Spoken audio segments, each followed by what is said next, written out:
Anxiety's worst enemy is moving slow. This is a plan, a guide to use moving slow as a tool to respond to anxiety and be calm. And it's so easy, but no one does it enough, which is crazy to me. We're going to talk about these four things. So, why moving slow matters. Two, the science behind moving slow and why it actually works.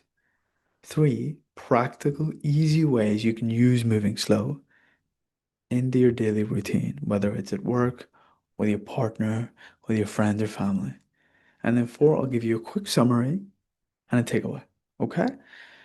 Now, I had anxiety for 10 years, and if I had learned to do this thing sooner, it would have saved me months, if not years, of anxiety symptoms. So here's the deal. When you rush, you act like your body's in danger. So if you're working or hanging out with someone and then you speed up and you eat fast or you walk fast or you talk fast, like too fast, and your heart races and your muscles tense and your breathing might quicken and you might feel like you're not really breathing enough. That makes your body like think that. So if that's what your body thinks when you rush like that, maybe it's a good idea to do the opposite and just move like your body feels safe. It's almost like asking yourself in your mind, what would it feel like if my body just felt safe? How would I feel? And this helps shift your nervous system out of fight or flight into rest and digest, which means your body is actually regulating, which is insane. So it's kind of like if you're walking through a crowded street, instead of acting like you're in Mission Impossible, you just, walk. You slow down, you exhale, and you just, go at a gentle pace. It's not like you have to become a snail, and it's not like you have to become the Flash. It's just an easy rhythm, like a flow, like riding a bike. Now let's talk about the science, because I really don't go saying words or advice that is just woo-woo. I just like saying stuff that has been proven by scientific facts. So here's the thing. When you move slow, it's literally linked scientifically in your body and your physiology. The second thing is that when you move slow, your brain has fewer threat signals. I'll prove this to you in 60 seconds. So if those of you on the call and anyone listening, if you just raise your hand, or like if you're safe to do so, if you're driving, don't do this. But if it's safe to do so, if you just take your hand and you let it be still, and then you kind of just gently move it, and you just keep moving it slow, like how I am right now, that actually slows down your brain waves. And you'll notice you might even feel a little bit calmer, which is insane. But you move it like a gentle, easy rhythm. You're not forcing it, not struggling, just gentle. Now, how do you feel? Look around, move slow, and I bet at least 50% of you felt calm there. And if you didn't, that's okay. That's why the rest of the habits of the nervous system exist. And it actually lowers a hormone called cortisol, which you don't want later in the hours of the day, because that actually affects your vagus nerve in your nervous system.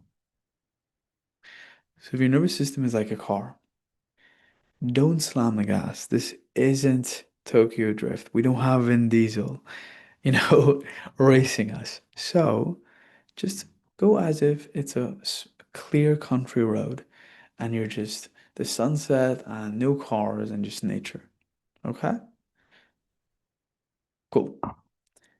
Now, here's how you can practice this every day. In the morning, take 2 minutes to stretch slowly before checking your phone. You don't have to stretch. You can do anything for 2 minutes. You can do a 2 minute meditation. You can journal for 2 minutes. You can do visualization for 2 minutes. You can do breath work for 2 minutes, but just something that doesn't involve your phone, your iPhone or Android that you always have in your pocket, that you always check, that you always scroll. Don't have that thing in your pocket. So have it away from you, preferably in another room. If it's not in another room, away from you, not near your bed, not where you can grab it as soon as you wake up. Two, walk. It's good to get 10K steps a day, every day. If it is in Antarctica, when you go outside, try and get your steps in. So walk. And when you're walking, even if you're not getting your 10K steps in, if you walk to the bathroom, the kitchen, to work, in a park, slow it down by 10%, just a little slower. Your friends don't have to crawl to keep up with you, but just a little slower. Three, and this is the most easiest one because you do this 3 times a day usually without even intending to do so, which is eating. Like most of you eat a day. Now, there are a lot of people in the world that don't eat because of poverty and starvation. And this is like trigger warning, of course. But like, it's actually a good point thing in a sense because you can choose to feel grateful instead of feel greedy or like consumed by the self. And I hope you guys that have been meditating, I hope all of you guys that have been meditating and at least finished the 21 days has noticed that it's about knowing these thought identities and just being aware of them. Side point, if we come back to the fourth thing, which is pause. After you slow down, a secret weapon to make the pause slowing down on steroids is just pause, which means in the same way I'm doing right now, between my sentences, you pause like that. And you can go at a rhythm that feels comfortable to you. And five, finally, have a wind down routine at night. So maybe an hour before bed, do something like journal, write all the things that are on your mind if you've been overthinking and ruminating about the future and the past. That increases your sleep quality by 50%. And I'm citing Matthew Walker, who's a sleep expert.